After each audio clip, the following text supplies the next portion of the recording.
পঞ্চায়েত ভোটের আগে মোথাবাড়িতে দলে দলে ঘাস ফুলে যোগদান বিরোধী দলনেতাদের। এইবার পৌর ভোটে ঝড় তুলেছে শাসক দল। বিরোধীরা তেমন করে কোনো ছাপ ফেলতে পারেনি।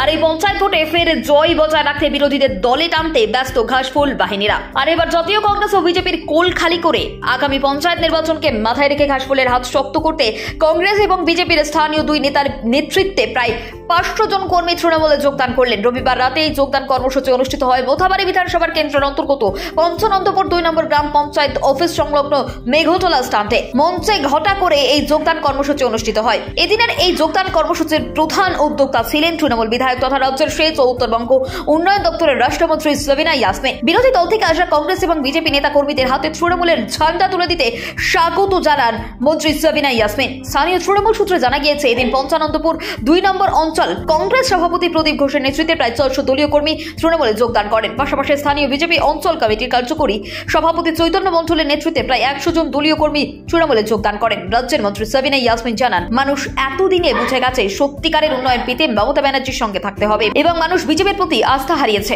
বিজেপি প্রতিশ্রুতি দিয়ে কাজ করে না, তাই মানুষ আজ দলে দলে তৃণমূলে যোগদান করছে। আগামী দিনে এই বিধানসভা কেন্দ্রে দলীয় কাজের ক্ষেত্রে সংগঠন আরও শক্তি বৃদ্ধি করবে বলে জানান তিনি। বর্তমান রাজ্য সরকারের যে সমস্ত উন্নয়নমুখী কর্মসূচি দিন দিন বাস্তবে রূপ দিতে গিয়ে আমরা যেটা দেখছি, মানুষের সর্বক্ষণে যে সমস্ত কর্মসূচিগুলো দরকার সেই সমস্ত কর্মসূচি রূপায়ণ করেছে এবং রূপায়ণের জন্য আমরা আপ্লুত হয়ে আমরা কংগ্রেস দল ত্যাগ করে দিদির মামাটি মানুষের কর্মসূচির রূপান্তরিত হওয়ার পরে যা মানুষরা যে সমস্ত সুবিধাগুলো পেয়েছে তার জন্য আপ্লুত হয়ে আমরা দল ত্যাগ করে মমতাদির এবং অভিষেক ব্যানার্জি এবং আমাদের যে মাননীয় মন্ত্রী সাবিনা ইয়াসমিন মহাশয়ার হাত ধরে আমরা টিএমসিতে যোগদান করলাম।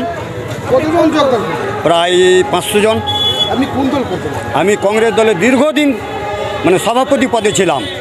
আমি উক্ত দলের প্রতি আস্থা হারিয়ে আমি 7/3/2022 পদত্যাগ করি।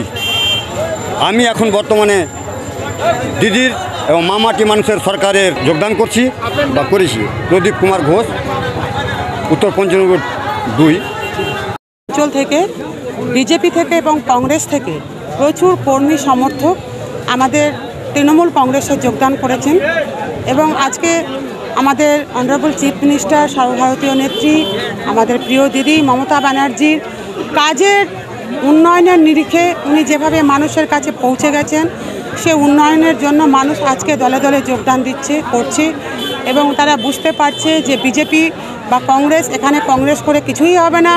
এতদিন ধরে মানুষ কংগ্রেস একটা ইমোশনাল বলে কাজ করতো, যে কংগ্রেস করে আসছে, কিন্তু মানুষ বুঝতে পারছে যে যদি আমাদের পশ্চিমবঙ্গে সত্যিকারের যদি উন্নয়ন পেতে হয় তাহলে আমাদের মমতা ব্যানার্জির সঙ্গে থাকবে এবং বিজেপিকে যেভাবে মানুষ আস্থা রেখেছিল যে বিজেপি মানুষের পাশে থাকবে, সাথে থাকবে, 15 লক্ষ টাকা দেবে, আরও বিভিন্ন সময় বিভিন্ন প্রতিশ্রুতি দিয়েছিল, সেগুলো একটাও কিন্তু ফুলফিল করেনি।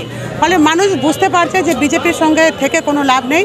যদি তৃণমূলে থাকা যায় তাহলে দিদির সঙ্গে থাকলেই বাংলার উন্নয়ন হবে, সেটা মানুষ বুঝতে পেরে আজকে দলে দলে তৃণমূল কংগ্রেসে যোগদান করছে। মোটামুটি কতজন কর্মী বা সমর্থক যোগদান? প্রায় 500 জন কর্মী সমর্থক। আমি ভীষণ আনন্দিত যে এই জায়গাটার মতো এখানে এভাবে এত বড় একটা যোগদান পর্ব হবে আমি নিজেও বুঝতে পারিনি, কিন্তু তারা সকলে বুঝতে পেরেছে যে মমতা ব্যানার্জি হচ্ছে উন্নয়নের কাণ্ডারি এবং বাংলাকে এগিয়ে নিয়ে যেতে পারে একমাত্র মমতা ব্যানার্জি। সেই অনুভূতি থেকে তারা আজকে যে যোগদান করেছে, আমি তাদেরকে তৃণমূল কংগ্রেস পরিবারে স্বাগত জানাই এবং আগামী দিনে সকলকে, পুরনো নতুন সকলকে নিয়ে একসঙ্গে আমরা কাজ করব এই বার্তা দিতে চাই।